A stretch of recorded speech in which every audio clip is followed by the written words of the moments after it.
molt content que Badalona es converteixi en la ciutat referent del Nadal en el país i desitjar que aquesta aposta que nosaltres fem perquè gaudeixin els veïns de Badalona, però que també ens vinguin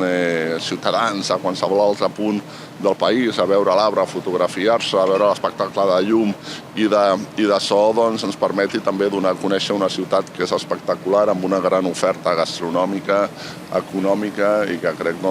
que seran uns dies molt macos. A mi em fa molta il·lusió que comencin a muntar l'arbre ja, em fa molta il·lusió l'expectativa que hi ha, l'expectació que hi ha a la ciutat per aquest referent nadalenc i aquí estem amb aquesta